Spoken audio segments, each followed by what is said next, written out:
lightning round. I want to hear it right now. Let's hear where Escape Artist ranks for you. Gold medal. Does it now? Yes. What comes right after that, though? I think that has to be Calypso. Okay, and then what else? Brightest star. Not quite as bright as the other two. And then finally, participation medal. Runaway.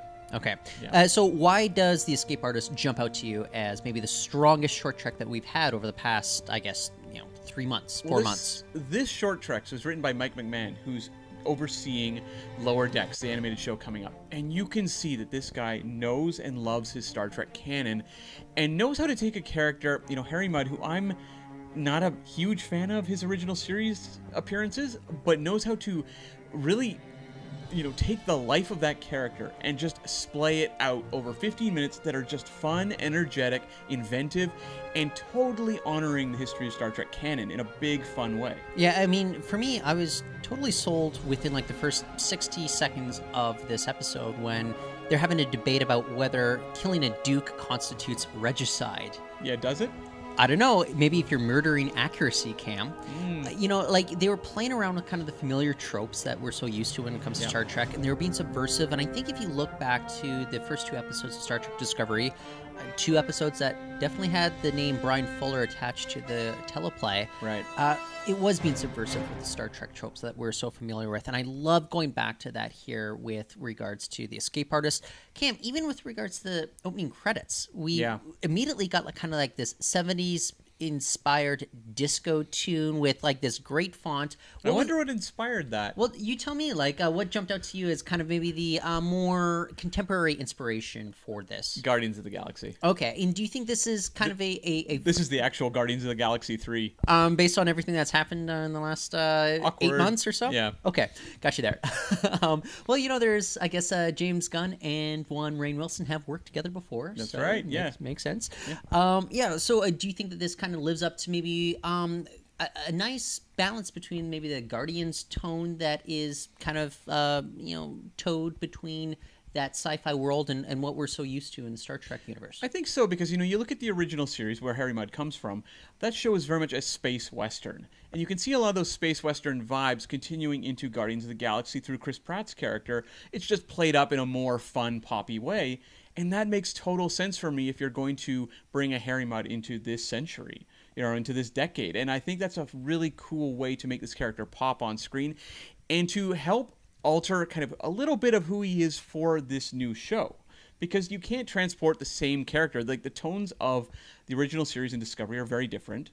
And so you need to do a bit of changes to the character. And I think this is the best way to do it, where the Harry Mudd in Escape Artist, he's a blast. And I love how this episode is paying tribute to one of the weirdest and frankly not one of the greatest TOS episodes ever. Well, I love androids, and I think the fact that they really paid it off in the original series was great with so many episodes.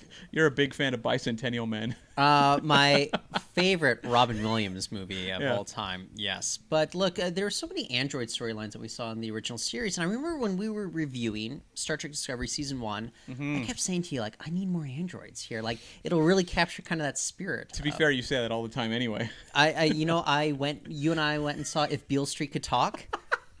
And I said there needs to be more androids. Right. Actually, I think that's like number 6 on my top 10 list. Yeah. Maybe would have been number 1 had there been at least one android. It's a very good movie. It is.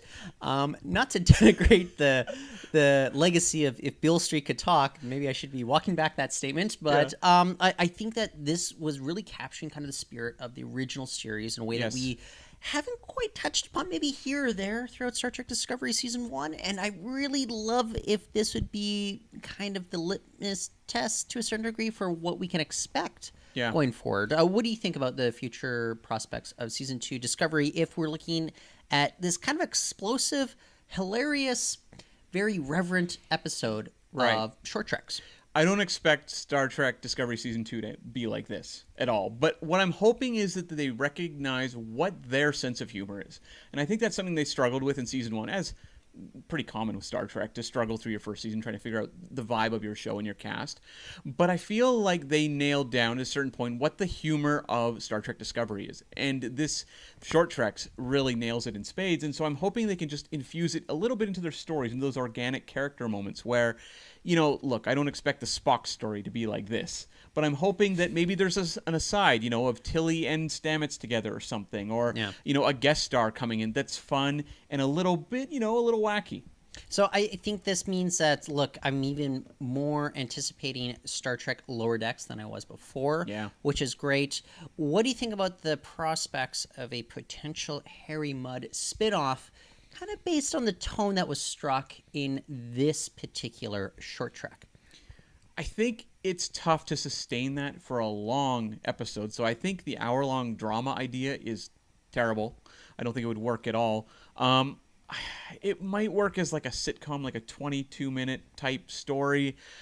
I would not do many episodes, like maybe like an 8-episode run. Honestly, I think totally like 22, 25-minute episodes, like striking this tone over, maybe 13 episodes, I think that would work. I think it'd be sustainable. I think you could also, look, what Star Trek does best is jumping between different genres. Sure. We got that through all 4 of these short treks, and I think that the Harry Mudd, a potential Harry Mudd spinoff, I think it could genre hop. You could do a caper episode. You could do a thriller episode.